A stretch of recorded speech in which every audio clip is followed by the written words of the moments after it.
Келечекте эки тараптын куралдуу кагылышуунун кайталанышына жол бербеши керек. Кыргыз-тажик президенттери жолукту. Мамлекеттик кызматкерлердин саны 30%га кыскарат. Акыркы суткада коронавирустан 10 киши каза болду. Ушул жана башка кабарлар бүгүнкү чыгарылышта.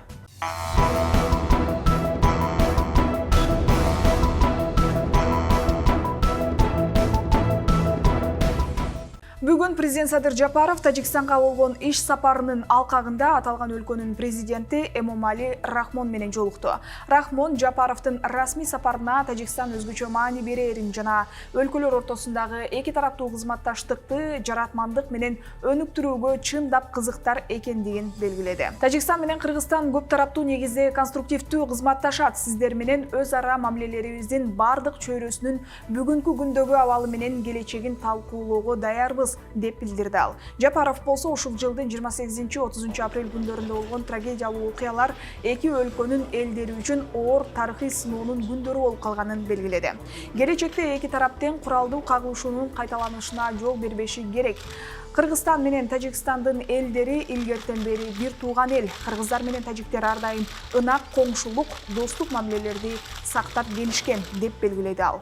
Президент Садыр Жапаров биргелешкен аракеттердин натыйжасында тараптар чек ара маселелерин чечүү жолдорун табаарына ишенимин билдирди. Эки өлкөнүн президенттеринин бейрасмий жолугушуусу болсо шаар четиндеги Бахор резиденциясында өттү. Эске салсак, Жапаров Тажикстандын борбору Дүйшөмбү шаарына расмий иш сапары менен тажик тараптын чакыруусунун негизинде кечээ барган. Аны Тажикстандын премьер-министри Кохир Расулзода тосуп алды. Бул Жапаров менен Рахмондун алгачкы жолугушуусу.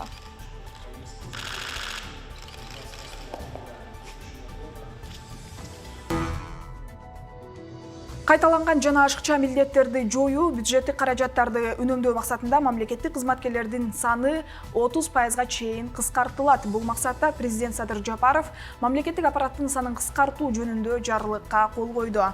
Президенттин расмий сайтында жарыяланган маалыматка караганда, мамлекет башчысы иштен кыскарган кызматкерлерге мыйзам чегинде жөлөк пул төлөп берүүнү жана аларга ишкердиктин негиздерин окутууну камсыз кылууну министрлер кабинетине тапшырган. Чүйдөгү мамлекеттик суу чарба башкармалыгынын жетекчиси Руслан Девяткулов кызматынан алынды. Буга чейин сөз болуп жаткан облуста айрым суу постторунда коюлган чектөөдөн ашып кеткен бир топ факты аныкталганы маалым болгон. Мындан улам коррупциялык тобокелдиктердин жана кызыкчылыктардын кагылышуусун алдын алуу чараларын көрүү маселеси көтөрүлгөн. Учурда чүйдө сууга суу жетишпей, дыйкандар эмгеги текке кеткенин айтып жатышат. Алар суу бөлүштүрүүдө башаламандык болуп, жергиликтүү бийлик кырдаалды көзөмөлдөбөй жатканына арызданып келишет.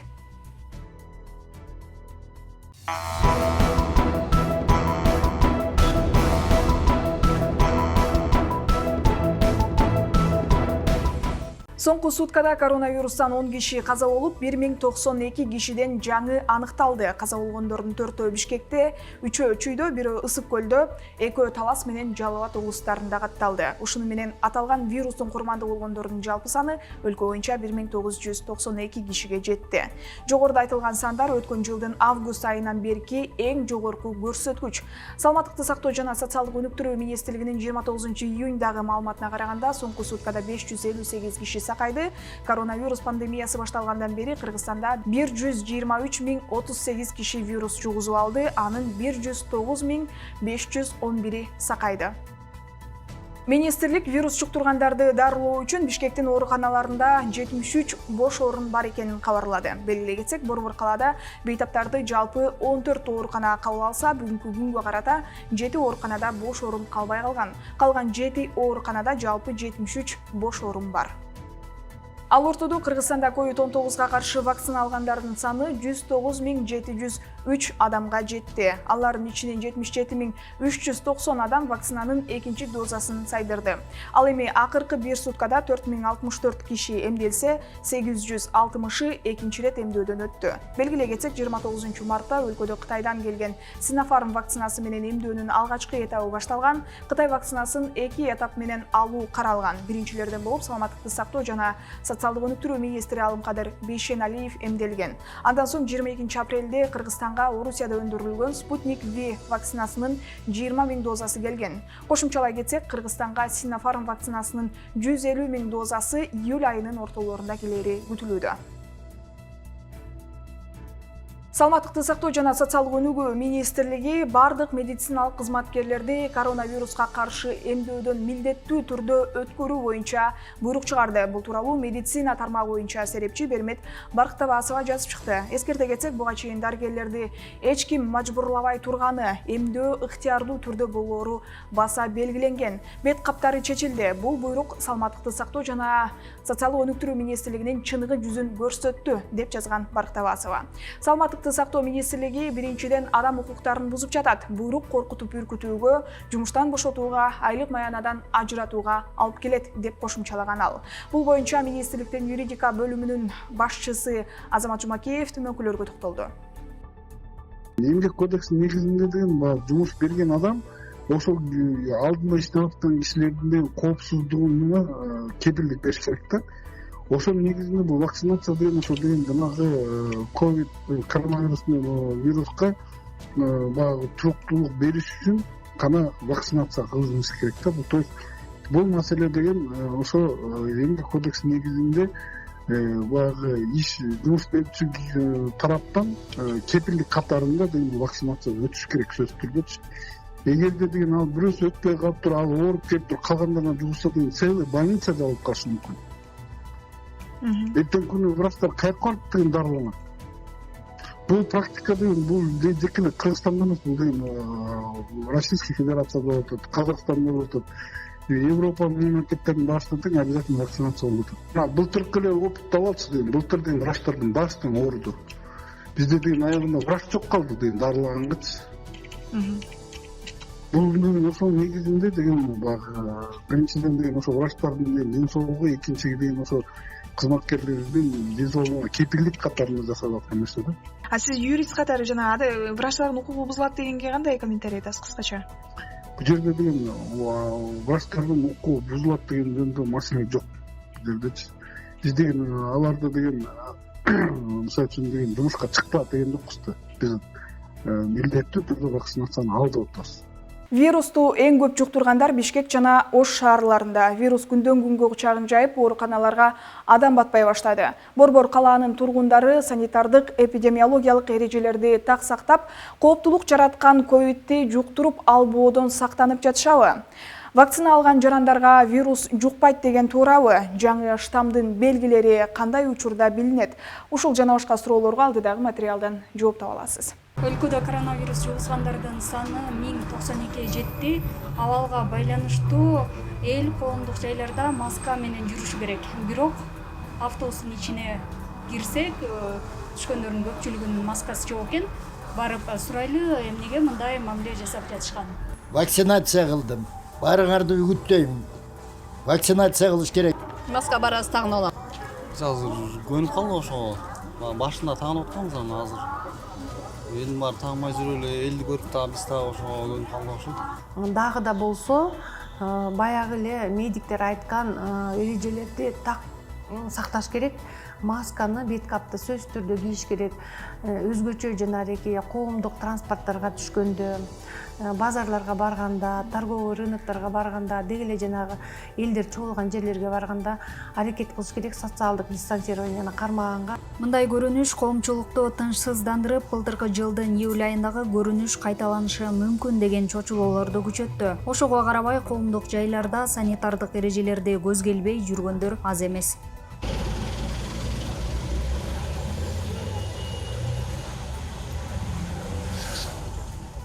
Өткөн жумада саламаттык сактоо министри Алымкадыр Бейшеналиев коронавирус жуктуруп алганын айтып чыккан. Мындан улам коомчулукта вакцина алса дагы вирус жугабы деген өңдүү түрдүү пикирлер жаралган эле. Адистердин айтымында вакцина алган күндө да санитардык эрежелер сакталбаса вирус жугуп калышы толук мүмкүн. Вакцина разработка болгондо вакцина кандайдыр бир мындай ушуреки ооруну таптакыр жок кылып ем деп айтылбайт да. Вакцина алган киши бул өзүн татаалдашуудан сактайт, анан өлүмдөн сактайт. Англиядагы Оксфорд университетинин окумуштуулары COVID-19 каршы эмделүүдө 2 башка вакцинаны алса, коргоо деңгээли жогорулай турганын аныктаганын BBC жазды. Ага ылайык Европанын Испания, Германия сыяктуу өлкөлөрүндө бул тажрыйба колдонула баштаганы айтылат. Мисалы, Pfizer алгандарга экинчи доза катары башка вакциналар сунушталууда.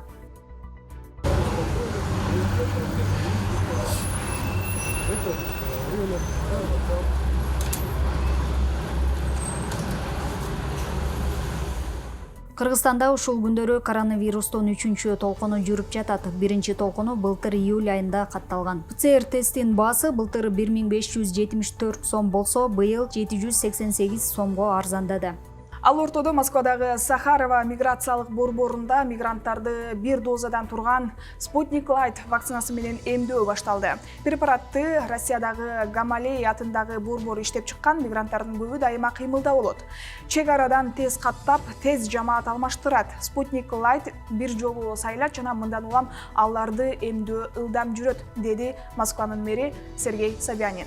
Маалым болгондой, мигранттарды эмдөө пилоттук режимде иш берүүчүлөрдүн арыз кайрылуусунун негизинде жүрөт. Россияда ушул айдын башынан тартып коронавирус менен ооругандардын саны көбөйүп жатат. Мындан улам Москва баштаган бир катар шаар аймактарда тейлөө тармагында иштегендер сөзсүз вакцина алышы керек деген жолго кирген. Расмий маалыматка ылайык аталган мамлекетте ушул тапта 700 миңден көп кыргызстандык жаран иштеп жүрөт. Бейрасмий булактарда алардын саны 1 миллиондон ашат.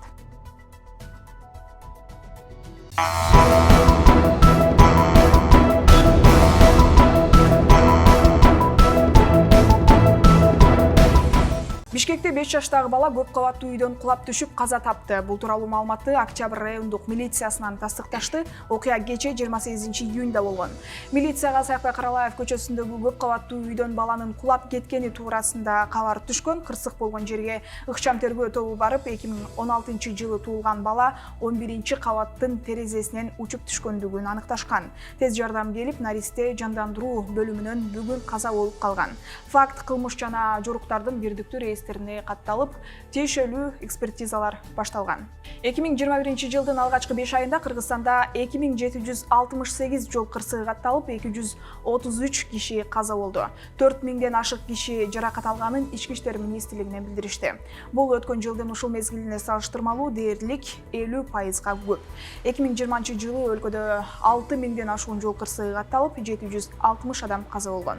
Эсиңизде болсо, жакында президент Садыр Жапаров министрликке жол кырсыктарын алдын алуу чараларын күчөтүүнү тапшырган. Жол кырсыктарын азайтуу үчүн 2019-жылдан тартып Бишкек шаарында коопсуз шаар долбоору иштей баштаган. Өкмөттүн ушул жылдын 24-июнундагы токтому менен 1-июлдан тартып салык салынуучу жеткирүүлөргө жана салык салынуучу импорттарга карата кошумча нарк салыгынын ставкасы 0%га түшүрүлөт. Бул тууралуу мамлекеттик салык кызматынан билдиришти. Чечим азык-түлүк товарларына болгон рыноктук бааларды турукташтыруу жана чарбалык субъекттерге колдоо көрсөтүү максатында кабыл алынды. Атап айтканда, мындай ставка төмөнкү товарларга колдонулат. Ушул жылдын 1-июлунан 31-августуна чейин ЕАЭПке мүчө мамлекеттер Кыргызстанга импортталуучу кант, кумшекер жана өсүмдүк майы, ушул жылдын 1-июлунан 31-декабрына чейин ташылып келинген айыл чарба жаныбарлары, жылкылар, бодомал, кой эчки, үй канаттуулары. Токтом ушул жылдын 1-июлунан тартып күчүнө кирет. Күндүн маанилүү жана актуалдуу кабарлары мына ушулар болду. Биздин каналдан алыстабаңыз.